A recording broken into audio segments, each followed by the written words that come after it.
Your website is beautiful, but like you said, you're also in some brand retailers, which I loved. So talk a little bit about how you were able to make those partnerships and those connections to get you into places like Target. And I think you're also in, is it Walmart as well? Yep. Yep. We're Yeah, also and in obvious Walmart. yeah, so how did you make that connection then to be able to get into these bigger stores? Yeah, it's such a fun story because like we said, we had Target be kind of our measuring stick. That's the retailer that we wanted. That was our go-to standard. And it was about, 6 months in, we went to a conference called ECRM and it was like speed dating for new brands and buyers.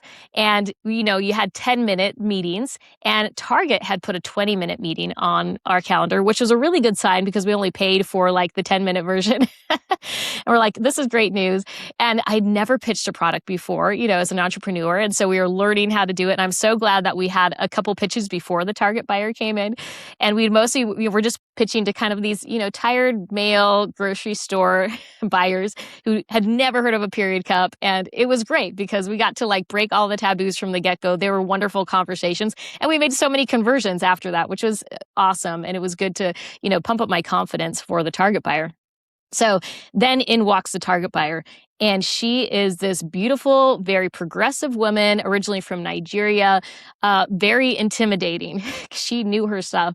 And she had been passing around period cups around her office and saying, this is the next big product in feminine care.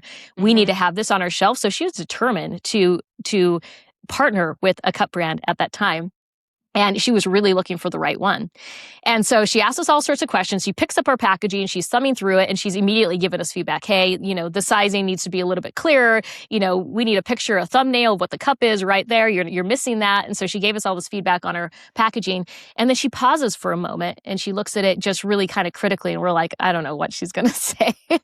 And she takes a moment and she very nonchalantly says, I've looked at a lot of cups. And I mean a lot of cups. And we're like, oh boy, okay.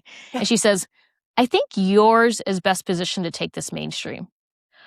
And my husband and I literally just like did a double take. I think we scared her because we're like, and she had literally repeated the words that we had been saying internally in our meetings for so long. We said, we want this to go to a beginning mainstream consumer. We want it to be target worthy. And this buyer just repeated that to us. And it was such a moment of validation as a new entrepreneur. And then she invited us to go to Minneapolis, which was my first time there at Target headquarters. And we negotiated an exclusivity agreement and we launched exclusively in all Target stores nationwide in our second year of business, which is kind of unheard of in the category. And really, a combination of luck and also that deliberateness on how we wanted our brand to be approached and how our packaging looked. And it really made all the difference. And so since then, that opened doors to all sorts of other retailers, a lot of boutique retailers, and then also to Walmart, and we've been in other drug and so forth as well. We're on Costco online right now as well. And so it really opened the category up as a whole, and other retailers started taking suit because Target tends to be a leader. Yeah, it's crazy too. Target does have a lot of discovery options for brands. And that's, just something that we've seen just kind of across the years. It's like they come out with something and then suddenly it becomes more mainstream, which is so great.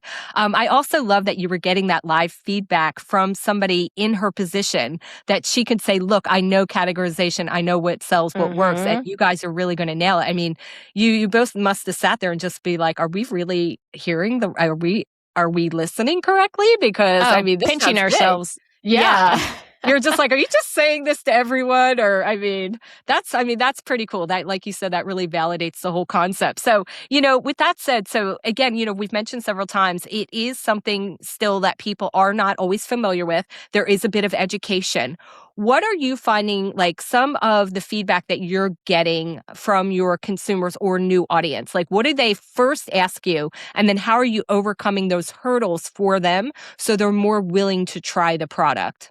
Especially if they've already tried maybe another kind of cup or disc and they had a bad experience. Like, how are you selling them like this is different?